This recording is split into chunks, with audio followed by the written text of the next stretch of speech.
Before you, the agenda will be the Dr. will speak and other dignitaries will speak on the issue. Then you will have the chance to ask the questions, and after that, if you want, you can take different individual points. I request Professor Abdul to begin the talk. यार ये set है, आप इधर आते हैं फिर सलाह change करना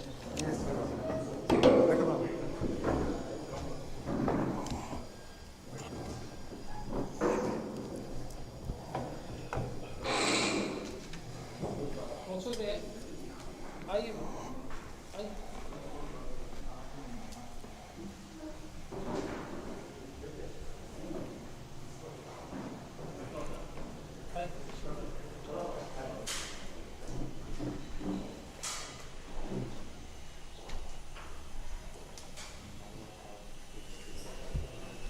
Dear press persons, ladies and gentlemen, co-panelists, we have joined here on a very important issue, the raging war in Palestine, which is happening as we speak.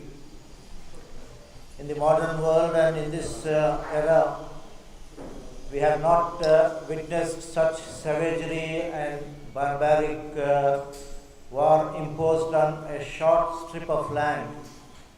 This has not been seen in the recent past. Gaza is a small strip of land which is home to about 2.3 million Palestinians. And we are witnessing bombardment never seen before of this place. It is said that within a span of 1 week, so much ammunition has been dropped on Palestine, which was not dropped even on Afghanistan by the whole NATO forces in 1 year. You can imagine the plight of the hapless people there. More than 6,000 people have been martyred, of which 75% are women and children. And more than 6,000 people have been injured. Mosques, churches, schools, hospitals have not been spared. And this situation is continuing added to this, we see that there has been a complete blockade. Such inhumanity and such savagery has never been seen before.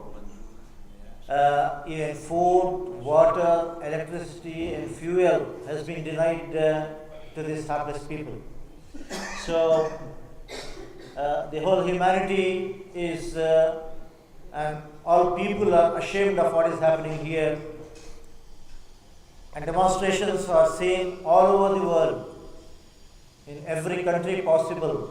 And people are in one voice condemning the atrocities of Israel and the situation, the dire situation, the human catastrophe that is happening in Gaza. The second point that I would like to make here is we need to understand what is the root cause of all this problem. Unfortunately, in 1948, Israel came into existence, and it has been a policy of continuous expansion, eviction of people from their homelands. What used to be a place where 95% of the population was Palestinians.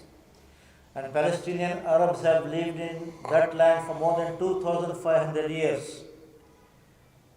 But we see that a decision is taken that this should be declared a homeland for Jews, and the homeland becomes the state of Israel, and the process of settlements and expansion and making Palestinians refugees in their own land. This has been a continuous policy day in and day out. The inhuman treatment, the humiliation that is heaped on Palestine, and the ever-expanding settlements is the root cause of all this problem. And what we are seeing today is nothing short of genocide, nothing short of ethnic cleansing, and the apartheid policy that Israel has adopted towards the Palestinian Arabs. While there are 2.3 million people in Palestine, we should know that there are more than 6 million Palestinians who are living as refugees in exile in various parts of the world, including the countries surrounding Israel. And in contravention to all international laws and UN resolutions, there have been scores of UN resolutions which have called upon Israel to respect the rights of the Palestinian people. We need to understand the difference between occupation and resistance. It is the occupation which is the problem and which has gone on for a long time, unhindered, uncensored, and unopposed, which has resulted in this situation. Hence, it is high time that the international community should be educated about what is the real situation there, and we should all mobilize public opinion, and it is the duty of international community to come together and establish an independent Palestinian state, which is the real solution to this long-standing problem. Thirdly, our demands in this situation are there should be an immediate ceasefire, lifting of the siege of Palestine, allowing humanitarian aid to reach to the victims, helping the hospitals restart, and protection of civilians, and negotiations should happen how the problem should be solved once for and all. And as I said, the real solution lies in establishing independent Palestinian state. I would also finally like to mention about India's stand on this issue. For a long time, India has stood with the Palestinian people and supported their demand for their independent homeland.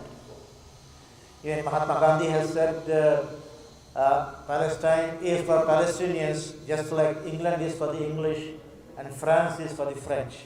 Hence the real solution, he said, is to restore Palestine to the Palestinians. This was a policy, long-standing policy of Indian government. Even Vajpayee has stated the same thing. We need to, in continuation of that policy, India should offer all help possible to the hapless victims in Palestine. It is a welcome step, it is a welcome development that India has provided relief material and medicines to the grief-stricken people. And it is time that India, in keeping with its stature today in the international community, it should play the role of a mediator maybe in solving this dispute.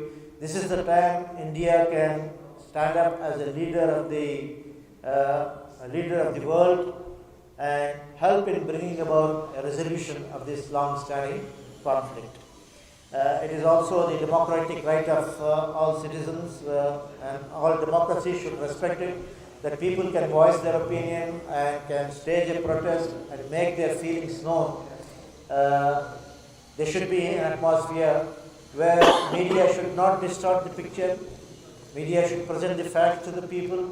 And secondly, this democratic right of voicing an opinion and airing our protest should also be respected. Thank you very much.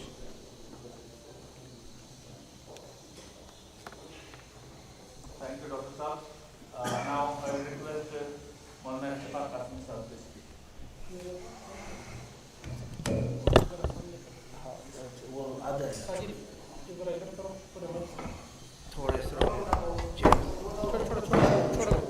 कोई बात नहीं। बिस्मिल्लाहिर्रहमानिर्रहीम।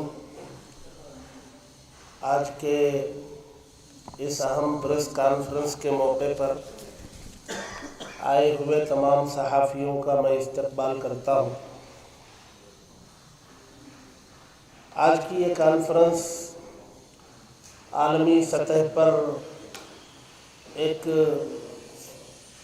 सुलगा हुआ और मौजूए बहस बना हुआ मौजू है, और वो है फ़लस्तीन। اس مسئلے کو عالمی برادریوں نے تقریباً 22-23 دن سے جاری رکھے ہوئے ہے۔ افسوس ہے، ایسا لگتا ہے کہ دنیا کے اندر انسانیت نام کی چیز باقی نہیں رہی، اور عالمی برادری جن کو ناز اور فخر ہے، جو شبہات کی بنیاد پر ملکوں کو ختم کر دیتے ہیں، نیست و نابود کر دیتے ہیں، ایسی عالمی برادری، حقوق انسانی تنظیمیں، اقوام متحدہ، جن کے قوانین کو پامال کر کے پیروں تلے رونتے ہوئے انسانیت کو شرمسار کر دینے والی حرکتیں اسرائیل کی جانب سے مسلسل 24 گھنٹے عام انسانوں کی بسنے کی جگہ آبادیوں پر، اور حیرت ہے کہ علاج و معالجے کے مراکز، ہاسپٹل پر، تعلیم گاہوں پر کھلے عام اپنی غنڈہ گردی اور اپنی تاناشاہی، اپنی ضد اور ہٹ دھرمی، انارکی، اپنی حیوانیت کا کھلا مظاہرہ کر رہا ہے، اور عالمی برادری اسے جو ہے نپل دینے کا کام کرتے ہیں، اسے تسلی دینے کا کام کرتے ہیں۔ الاہلی ہاسپٹل پر بم گرایا، اور دنیا کا سپر پاور وہاں پہنچ کر کے یہ کہتا ہے کہ وہ بم جو ہے غزہ کی طرف سے آیا ہے۔ بے حیائی کی انتہا ہو گئی ہے۔ کم از کم ایک تو یہ ہے کہ پوری دنیا جانتی ہے کہ وہ فلسطینیوں کی جگہ ہے، اور یہ اسرائیل کو انہوں نے پناہ دی، رہنے کی جگہ دی، تو اب یہ قبضہ کر کے بیٹھ گیا ہے، اور بیٹھ کر کے جو اصل فلسطینی ہیں ان پر ظلم کر رہا ہے۔ ایک تو یہ ہے کہ بھئی حقدار کو حق دلاؤ، فلسطین کی زمین ہے، فلسطین کو دلاؤ، اور جو باہر سے آیا اس کو نکالو۔ اور اگر یہ آپ سے نہیں ہو سکتا ہے تو بھائی بٹھاؤ، دونوں کو بٹھا کر کے، وہ بس چکا ہے وہاں تو کچھ ان کو دو، کچھ ان کو دو، اور یہ ہمیشہ کے لیے مسئلہ ختم کرو۔ اچھا، انسانیت کی بنیاد پر بھی اقوام متحدہ کھڑے ہونے کے لیے تیار نہیں۔ وہ بچے جو ماؤں کی گودوں میں جن کو کھیلتے رہنا چاہیے تھا، وہ ماؤں کی گودوں میں تڑپ رہے ہیں زخموں سے، اپنی آخری سانسیں ماؤں کی گودوں میں لے رہے ہیں، کیا ان کا دل پسیجتا نہیں ہے؟ ان کے حلق سے کھانا اترتا ہے، راتوں کو ان کو نیند آتی ہے؟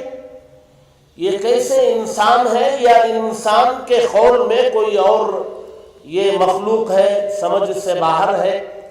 ایسے موقع پر آپ حضرات، صحافی حضرات کی ذمہ داریاں بہت بڑھ جاتی ہیں کہ عالمی برادری کو جگانے کی سب سے مؤثر آواز جو ہے وہ صحافیت کی آواز ہے، وہ میڈیا کی آواز ہے، وہ چاہے پرنٹ ہو چاہے الیکٹرانک ہو، وہاں سے آواز پوری قوت سے اٹھائے۔ نمبر 1 پر سیز فائر ہو، نمبر 2 پر وہاں ضرورت کی اشیاء فراہم کیے جانے کی سہولتیں فراہم ہو، کھانے پینے کی، علاج و معالجے کی اور دیگر ضروریات، وہ فوراً سیز فائر نمبر 1 پر۔ نمبر 2 غذا، کھانے پینے کی اشیاء اور پھر علاج و معالجے کا سامان۔ نمبر 3، یہ اس مسئلے کا مستقل حل کیا ہے، اس کو حل نکال کر کے ختم کرو۔ یہ آئے دن کچھ نہ کچھ ہوتا رہتا ہے۔ نمبر 1، حق والوں کو حق دلاؤ، اور جو غاصب ہے، جو ظالم ہے، اس کو کٹہرے میں لا کر کے کھڑا کرو۔ اور اگر یہ نہیں ہو سکتا ہے تو دوسرے درجے میں کمپرومائز تو کراؤ، مصالحت تو کراؤ۔ ہمارے اپنا ملک ہندوستان، بھارت، اس کا اسٹینڈ ہے کہ ایک آزاد فلسطین ریاست قائم ہو، یہ ہونا چاہیے۔ وہ اپنی ملک میں، اپنی زمین میں غلام کی طرح نہیں رہ سکتے ہیں۔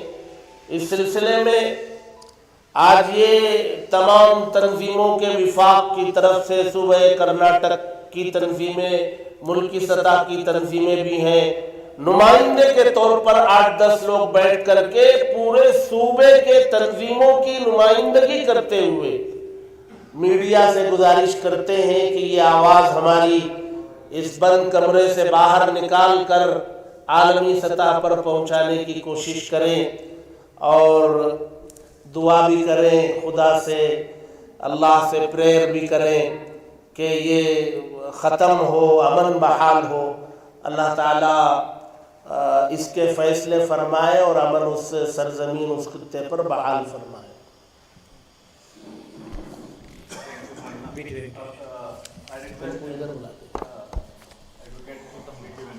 नहीं, इधर आ जाए, इधर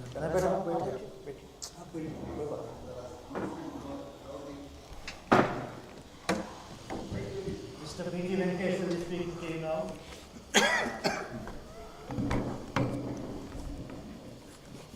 So good afternoon, everybody.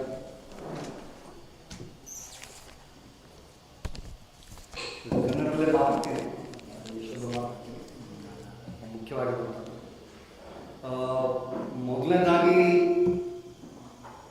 ಈ ಪ್ರಪಂಚದ ಮೊಟ್ಟ ಮೊದಲ ಡಿಮ್ಯಾಂಡ್ ಇಲ್ಲಿ ಯುದ್ಧ ನಿಲ್ಲಬೇಕು.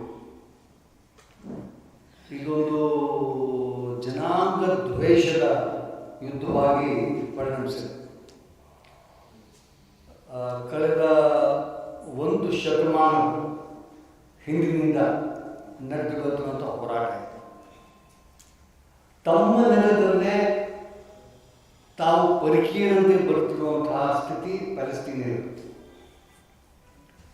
ಅಂತಾರಾಷ್ಟ್ರೀಯ ಸಮುದಾಯಗಳಲ್ಲಿ ಇದಕ್ಕೂ ಮುಂಚೆ ನಮ್ಮಲ್ಲಿ ತುಂಬ ಪ್ರಬಲವಾಗಿದ್ದ ನಾನ್ ಅಲೈನ್ ಮೂವ್ಮೆಂಟ್ನ ಅವಿಭಾಜ್ಯ ಅಂಗವಾಗಿದ್ದಂಥದ್ದು ಪ್ಯಾಲೆಸ್ಟೈನ್ ಲಿಬರೇಷನ್ ಆರ್ಗನೈಸೇಷನ್. ಈಗಿನ ಕಾಲದಲ್ಲಿ ಹೊಸಬರಿಗೆ ಪರಿಚಯ ಕಮ್ಮಿ ಇರ್ಬೋದು. ಯಾಸರ್ ಅರಾಫತ್ ಅವರ ಹೆಸರು 20ನೇ ಶತಮಾನದ ಮೊದಲಿನಿಂದ ಕೊನೆಯ ತನಕ ಎಲ್ಲರ ಮನದಲ್ಲೂ ಅಚ್ಚೊತ್ತಿದಂತಹ ಅಪ್ರತಿಮ ಹೋರಾಟಗಾರ. ಒಬ್ಬ ಗಾಂಧಿ, ಒಬ್ಬ ಮಂಡೇಲಾ, ಒಬ್ಬ ಕ್ಯಾಸ್ಟ್ರೋ, ಒಬ್ಬ ಅರಾಫತ್, ಇಂಥವರು ಪ್ರಪಂಚದ ಇತಿಹಾಸವನ್ನೇ ರಚಿಸಿದಂಥವರು. ಒಂದು ಪ್ಯಾಲೆಸ್ತೀನ್ ಸಮುದಾಯಕ್ಕಾಗಿ, ಅದರ ಜನರ ಒಂದು ಹಕ್ಕಿಗಾಗಿ, ಒಂದು ಅಸ್ತಿತ್ವಕ್ಕಾಗಿ ಕಳೆದ 6-7 ದಶಕಗಳಿಂದ ನಡೆದು ಬರ್ತಿರುವಂಥ ಹೋರಾಟ ಇದೆ. ಆ ಹೋರಾಟದ ಭಾಗವಾಗಿ ಒಂದು ರಾಜಕೀಯವಾಗಿ ಒಂದು ಉತ್ತರ ಕಂಡುಕೊಡಲಿಕ್ಕೆ ನಡೆದಂಥ ಚಳುವಳಿಗಳಲ್ಲಿ ಇವತ್ತಿನ ಒಂದು ಪ್ಯಾಲೆಸ್ತೀನ್ ಆಟಾನಮಸ್ ರೀಜ್ನೊಂದು ಹುಟ್ಟಾಕಲಿಕ್ಕೆ ಸಾಧ್ಯ ಆಗಿತ್ತು. ಅದು ಒಂದು ಸತತ ಹೋರಾಟದ ಫಲ. ಆದಾಗ್ಯೂ ಇದಕ್ಕೆ ನೊಬೆಲ್ ಪುರಸ್ಕಾರ ಯಾಸರ್ ಅರಾಫತ್ ಅವ್ರಿಗೂ ಇಸಾಕ್ ರಬಿನ್ ಅವ್ರಿಗೂ ಕೊಡಲಾಗಿತ್ತು. ಅದಾದ ನಂತರ ಮತ್ತೆ ಮೊದಲಿನಂತೆ ಇಸ್ರೇಲ್ ತನ್ನ ಚಾಳಿಯನ್ನು ಬಿಡದೆ ಪ್ಯಾಲೆಸ್ತೀನ್ ಜಮೀನನ್ನು ಎಕರೆಯಿಂದ ಎಕರೆಗೆ 100 ಎಕರೆ 50 ಎಕರೆ ರೀತಿಯಲ್ಲಿ ನಿತ್ಯ ಕಳೆದ 50 ವರ್ಷಗಳ ಕಾಲ ಆಕ್ಯುಪೈ ಮಾಡ್ತಾರೆ ಮತ್ತು ಯಹೂದಿಗಳ ಕಾಣಿಗಳನ್ನು ಅಲ್ಲಿ ತುಂಬಿಸ್ತಾ ಬಂದರು. ಅದು ಯಾವ ಮಟ್ಟಿಗೆ ತುಂಬಿಸ್ತಾ ಬಂದಿದೆ ಅಂತಂದರೆ ಬಹುಪಾಲು ಪ್ಯಾಲೆಸ್ತೀನಿಯರು ದೇಶ ಬಿಟ್ಟು ಹೋಗುವಂತೆ ಮಾಡಲಾಗಿರುವಂಥದ್ದು ಒಂದು ಸತ್ಯ. ಇವತ್ತಿಗೊಂದು 6 ಕೋಟಿಗೂ ಹೆಚ್ಚು ಜನ ಪ್ಯಾಲೆಸ್ತೀನಿಯರು ಬೇರೆ ಬೇರೆ ದೇಶಗಳಲ್ಲಿ ಅವರು ರೆಫ್ಯೂಜಿಗಳಾಗಿ ಬರ್ತಾ ಇದ್ದಾರೆ. ಜೋರ್ಡಾನ್ ಒಂದರಲ್ಲಿ 3 ಕೋಟಿ ಜನ ರೆಫ್ಯೂಜಿಗಳಾಗಿದ್ದಾರೆ. ನೀವು ಯುರೋಪಿನಲ್ಲಿ ಕೋಟ್ಯಾಂತರ ಜನ ಪ್ಯಾಲೆಸ್ತೀನಿಯರು ಅಲ್ಲಿ ರೆಫ್ಯೂಜಿಗಳಾಗಿದ್ದಾರೆ. ಅವರ ನೆಲದಿಂದಲೇ ಹೊರಬರಲ್ಪಟ್ಟಂಥ ಸಮಾಜ ಪ್ಯಾಲೆಸ್ತೀನಿಯರು. ಇವತ್ತು ಒಂದು ರಾಜಕೀಯ ಒಂದು ಸೊಲ್ಯೂಷನ್, ಅದಕ್ಕೊಂದು ನಿರ್ಧಾರಕ್ಕಾಗಿ ಕಳೆದ ಶತಮಾನದಿಂದ ಹೋರಾಟ ಮಾಡ್ತಿರ್ಬೇಕಂತ ಸ್ಥಿತಿಯಲ್ಲಿ ಅದಕ್ಕೆ ಬೇಕಾದಂತಹ ಒಂದು ಅಂತಾರಾಷ್ಟ್ರೀಯ ಚೌಕಟ್ಟನ್ನು ಕೊಡಲಾಗದ ಸ್ಥಿತಿ ನಮ್ಮ ಪ್ರಪಂಚದಲ್ಲಿ. ಎಲ್ಲ ಬಲಶಾಲಿ ದೇಶಗಳೇನಿವೆ ಎಲ್ಲವಕ್ಕೂ ಯಾವುದ್ರ ಬಗ್ಗೆ ತಲೆಕೆಡಿಸ್ಕೊಂಡಿದ್ದಿಲ್ಲ. ಅದಲ್ಲದೆ ಇಸ್ರೇಲ್ ಮಾಡಿರುವಂತಹ ದೌರ್ಜನ್ಯವನ್ನು ಸಮರ್ಥಿಸಿಕೊಂಡು ಬರ್ತಾ ಇರುವಂಥದ್ದು ಎಲ್ಲರಿಗೂ ಗೊತ್ತಿರುವಂಥ ವಿಷಯ. ಇವತ್ತಿಗೂ ಕೂಡ ನಿಮಗೆ ನೀವು ಒಂದು ಕಳೆದ ಒಂದು 2 ವರ್ಷದ ಕೇವಲ 2 ವರ್ಷದ ಇತಿಹಾಸವನ್ನೇ ನೀವು ಪ್ಯಾಲೆಸ್ತೀನ್ ನೋಡಿದಾಗ ನಿಮಗೆ ಕಂಡು ಬರುವಂಥದ್ದು ಅಲ್ಲಿರುವಂತಹ ಹಮಾಸ್ ಸುತ್ತಲೂ ಇರುವಂಥ ಮನೆಗಳನ್ನು ಕೆಡುವಂಥದ್ದು, ಜನಗಳ ಹೊರಗಟ್ಟುವಂಥದ್ದು, ನಿರ್ವಸನ ಮಾಡುವಂಥದ್ದು, ಜೆರುಸಲೇಮ್ ಅಂತ ನಗರದೊಳಗೆ ಮುಸ್ಲಿಮರಿಗೆ ಅವಕಾಶ ಮಾಡಿರುವಂಥದ್ದು, ಅವ್ರನ್ನ ತಳ್ಳುವಂಥದ್ದು, ಅದು ಹೃದಯ ವಿದ್ರಾವಕವಾದ ಚಿತ್ರಗಳನ್ನ ನಾವು ನೋಡ್ತಾ ಬಂದಿದ್ದೀವಿ. ಇವತ್ತೊಂದು ಹಮಾಸ್ ಅಟ್ಯಾಕ್ ಮಾಡಿದೆ ಅನ್ನೋಂಥದ್ರ ಒಂದು ಆಧಾರದ ಮೇಲೆ ಯುದ್ಧವನ್ನು ಘೋಷಿಸಿ ಸಾವಿರಾರು ಜನ ಮಕ್ಕಳ ಮತ್ತು ಮಹಿಳೆಯರ ಸಾವಿಗೆ ಕಾರಣವಾಗಿತ್ತು ಯುದ್ಧ ಆಗಿದೆ. ಈ ಯುದ್ಧದಲ್ಲಿ ಸತ್ತಿರೋದು ಬಹುಪಾಲು ಮಕ್ಕಳು ಮತ್ತು ಮಹಿಳೆಯರು, ಅದು ಇಸ್ರೇಲಿ ಆಗಿರಲಿ ಫಲಸ್ತೀನಿಯರಾಗಿರಲಿ, ಸತ್ತಿರುವಂಥದ್ದು ಮಹಿಳೆಯರು ಮತ್ತು ಮಕ್ಕಳು. ಅಲ್ಲಿ ನಾಶ ಆಗಿರೋದು ಆಸ್ಪತ್ರೆಗಳು ಮತ್ತು ಶಾಲೆಗಳು, ಜನಸಮುದಾಯದ ಮನೆಗಳು. ಯಾವುದೇ ಅಂತಾರಾಷ್ಟ್ರೀಯ ಕಾನೂನು, ಈಗ ನಾವು ಒಪ್ಪಿಕೊಂಡಿರುವಂಥ ಯಾವುದೇ ಕಾನೂನು ಇಂಥ ಒಂದು ರೀತಿಯ ಮನೆಗಳ ಮೇಲೆ, ಆಸ್ಪತ್ರೆಗಳ ಮೇಲೆ, ಶಾಲೆಗಳ ಮೇಲೆ ಅಟ್ಯಾಕ್ ಮಾಡುವಂಥದ್ದನ್ನು ನಿರ್ಬಂಧಿಸುತ್ತದೆ. ಯುದ್ಧದ ಕಲ್ಪನೆಯಲ್ಲಿ ಅಂತಹ ಒಂದು ಮನೆಗಳ ಮೇಲೆ ಮಾಡುವಂಥದ್ದು, ಜನರ ಮೇಲೆ ಮಾಡುವಂಥದ್ದು, ಸಾಮಾನ್ಯ ಜನರ ಸಿವಿಲಿಯನ್ಸ್ ಮೇಲೆ ಅಟ್ಯಾಕ್ ಮಾಡುವಂಥದ್ದು ಸಲ್ಲದು. ಅಂತಾರಾಷ್ಟ್ರೀಯ ಕಾನೂನಿನ ವಿರುದ್ಧವಾಗಿರುವಂಥದ್ದು. ಈ ಅಂತಾರಾಷ್ಟ್ರೀಯ ಕಾನೂನು ನಾವೆಲ್ಲರೂ ಒಪ್ಪಿಕೊಂಡಿರುವಂಥದ್ದು, ಎಲ್ಲ ದೇಶಗಳು ಒಪ್ಪಿಕೊಂಡಿರುವಂಥದ್ದು, ಅದರಲ್ಲಿ ಇಸ್ರೇಲ್ ಕೂಡ ಒಪ್ಪಿಕೊಂಡಿರುವಂಥದ್ದು. ಹಾಗಿರಬೇಕಾದಾಗ ಈ ಒಂದು ರೀತಿಯಾದಂಥ ಹೋರಾಟದಲ್ಲಿ ಜನರನ್ನು ಮನಬಂದಂತೆ ಕೊಲೆ ಮಾಡುವ ಒಂದು ಯುದ್ಧ ಏನಿದೆ, ಈ ಯುದ್ಧ ಮೊದಲ ನಿಲ್ಲಬೇಕು. ಇದರ ಬಗ್ಗೆ ಚರ್ಚೆ ಮಾಡೋಣ. ಬಟ್ ಮೊದಲನೇದಾಗಿ ಯುದ್ಧ ನಿಲ್ಲಬೇಕು. ಮೊದಲನೇದಾಗಿ ಅಲ್ಲಿರುವಂತಹ ಜನರಿಗೆ ನೀರು ಸಿಗಬೇಕು, ಅಲ್ಲಿರುವ ಜನರಿಗೆ ಒಂದು ವಿದ್ಯುತ್ ಸಿಗಬೇಕು, ಅಲ್ಲೊಂದು ಆಹಾರ ಸಿಗಬೇಕು, ಅಲ್ಲೊಂದು ಸ್ವಲ್ಪ ಮನಸ್ಸಿಗೆ ಬದುಕುವಂತಹ ವಾತಾವರಣ ಸೃಷ್ಟಿ ಆಗಬೇಕಾಗಿದೆ. ಇದು ಐ ಥಿಂಕ್ ಪ್ರಪಂಚದ ಪ್ರತಿಯೊಬ್ಬ ವ್ಯಕ್ತಿಯ ಮನುಷ್ಯತ್ವ ಇರುವಂಥ ಯಾವುದೇ ವ್ಯಕ್ತಿ ಕೇಳುವಂತಹ ಡಿಮ್ಯಾಂಡ್ ಆಗಿದೆ. ಈ ನಿಲುವನ್ನು, ಪ್ಯಾಲೆಸ್ತೀನಿಯರ ಪರವಾದ ನಿಲುವನ್ನು ಕಳೆದ 1 ಶತಮಾನದಿಂದಲೂ ಇತಿಹಾಸ ಪೂರ್ವದಲ್ಲಿ, ನಮ್ಮ ಸ್ವಾತಂತ್ರ್ಯ ಪೂರ್ವದಿಂದ ಇಂದಿನ ತನಕವೂ ಕೂಡ ನಾವು ಪ್ಯಾಲೆಸ್ತೀನಿಯರ ಪರವಾಗಿ, ಅವರ ಹಕ್ಕುಗಳ ಪರವಾಗಿ ಭಾರತ ನಿಂತಿದೆ. ಯಾವತ್ತೂ ತಮ್ಮ ಅಂತಾರಾಷ್ಟ್ರೀಯ ಎಂಗೇಜ್ಮೆಂಟ್ಗಳಲ್ಲಿ ವಿಶ್ವಸಂಸ್ಥೆ ಮೊದಲುಗೊಂಡು ಎಲ್ಲ ಕಡೆಗೂ ಕೂಡ ಅವರು ಸ್ಪಷ್ಟವಾಗಿ ಪ್ಯಾಲೆಸ್ತೀನ್ ಸ್ವಾತಂತ್ರ್ಯದ ಬಗ್ಗೆ, ಅವರಿಗೆ ಸ್ವಯಂ ನಿರ್ಣಯಾಧಿಕಾರದ ಬಗ್ಗೆ ನಾವು ಯಾವತ್ತೂ ನಿಂತಿದ್ದೇವೆ. ಇವತ್ತಿಗೂ ಭಾರತ ಆ ಒಂದು ವಿಷಯಕ್ಕೆ ನಿಂತಿದೆ. ಈ ಯುದ್ಧ ನಿಲ್ಲಲೇಬೇಕಾದಂಥ ಅವಶ್ಯಕತೆ ಇದೆ. ಏಕೆಂತಂದರೆ ಇಂಥ ಯುದ್ಧಕ್ಕೆ ಪ್ರಪಂಚದ ಯಾವುದೇ ಕಾನೂನಲ್ಲೂ ಅವಕಾಶ ಇಲ್ಲ. ಈ ಒಂದು ಆಕ್ಯುಪೇಷನ್ ಏನಾಗಿದೆ, ಇದು ಮಾಡುವಂಥ ಕಾರಣದಿಂದಾಗಿ ಕಳೆದ 70 ವರ್ಷಗಳಿಂದ ನಡೀತಾ ಇರುವಂಥ ಒಂದು ಕಾರಣದಿಂದಾಗಿ ನಾನು ಚಿಕ್ಕ ಮಗುವಿದ್ದಾಗ ನೋಡ್ತಾ ಇರೋದು. 70 ವರ್ಷ ನಾನು ಶಾಲೆಗೆ ಹೋಗ್ತಿರ್ಬೇಕಾದ್ರೆ ಪೇಪರ್ಗಳು ಬರ್ತಾ ಇದ್ದಂಥ ಟೈಮ್ಸ್ಗಳನ್ನ ನೋಡ್ತಿದ್ದಂಥದ್ದು. ಇಲ್ಲಿ ಪರಿಸ್ಥಿತಿ ಮೇಲೆ ದೌರ್ಜನ್ಯ ಆಗಿದೆ ಅಂತೇಳಿ ಪ್ರತಿನಿತ್ಯ ಹೋಗ್ತಾ ಇರ್ತಾರೆ. ಇಷ್ಟು ವರ್ಷದ 50 ವರ್ಷಗಳ ನಂತರವೂ ಕೂಡ ಆ ಪರಿಸ್ಥಿತಿ ಬದಲಾಗಿಲ್ಲ ಮತ್ತು ಪರಿಸ್ಥಿತಿ ವಿಷಮಗೊಂಡಿದೆ ಅನ್ನೋದು ಮನಸ್ಸಿಗೆ ಎಲ್ಲರೂ ನೋವಾಗ್ತದೆ. ಅದೆಷ್ಟೋ ಜನಾಂಗದಲ್ಲಿ ನಾವು ಎಲ್ಲೋ ನಾವು ಪ್ರಯಾಣ ಮಾಡಲು ಕೂಡ ಸಿಗುವಂಥವರು, ಯಾವುದೇ ದೇಶಕ್ಕೂ ಸಿಗುವಂತಹ ಫಲಸ್ತೀನಿಯ ಜನ, ಅವರ ತುಳಿತ, ಅವರ ದೇಶಕ್ಕಾಗಿರುವಂಥ ಅವರ ತುಳಿತ ನಮಗೆ ಮನಸ್ಸಿಗೆ ತುಂಬ ನೋವುಂಟು ಮಾಡ್ತಾರೆ. ಅವರ ದೇಶದಲ್ಲಿದೆ ಅವ್ರನ್ನ ಹೊರದೂಡಲು ಬರ್ತಕ್ಕಂಥ ಸಮಾಚಾರ. ಹಾಗಾಗಿ ಈ ಯುದ್ಧ ನಿಲ್ಲಲೇಬೇಕಾದ ಅವಶ್ಯಕತೆ ಇದೆ. ಈ ಯುದ್ಧ ನಿಲ್ಲಿಸಬೇಕಂತ ಜವಾಬ್ದಾರಿ ಪ್ರಪಂಚದ ಎಲ್ಲ ದೇಶಗಳ ಜವಾಬ್ದಾರಿಯಾಗಿದೆ. ಇಲ್ಲಿ ಜನರ ಬದುಕುವ ಹಕ್ಕನ್ನು ಕಸಿದುಕೊಳ್ಳುವಂತಹ ಯಾವುದೇ ಕಾನೂನು, ಯಾವುದೇ ಯುದ್ಧ ಸಲ್ಲದು. ಇದು ಒಂದು ಚಿಕ್ಕ ಉದಾಹರಣೆ ಕೊಡ್ತೀನಿ. ಇದೇ ರೀತಿಯ ಯುದ್ಧ ಈಗ ಉಕ್ರೇನ್ನಲ್ಲಿ ನಡೀತಾ ಇದೆ. ನಾವು ಯಾವತ್ತೂ ಅದ್ರ ಬಗ್ಗೆ ಮಾತಾಡೋದಿಲ್ಲ. ಉಕ್ರೇನ್ನಲ್ಲಿ ನಡೀತಾ ಇದೆ. ಉಕ್ರೇನ್ನ ಜನ ರಷ್ಯನ್ನರು ಬಂದು ನಮ್ಮ ಜಮೀನನ್ನು ಆಕ್ಯುಪೈ ಮಾಡ್ತಿದ್ರು, ನಾವು ಹೋರಾಟ ಮಾಡ್ತಿದ್ದೀವಿ ಅಂತಂದರೆ ಅದಕ್ಕೆ ಎದ್ದು ಬಿದ್ದು ಪ್ರಪಂಚದ ಎಲ್ಲ ದೇಶಗಳು ಕೋಟ್ಯಾಂತರ ರೂಪಾಯಿ, ಕೆಲವು ಲಕ್ಷ ಕೋಟಿ ರೂಪಾಯಿ ಯುದ್ಧ ಸಾಮಗ್ರಿ, ನೆರವನ್ನು ಮತ್ತು ಕೆಲಸವನ್ನು ಕೊಟ್ಟಿದ್ದಾರೆ.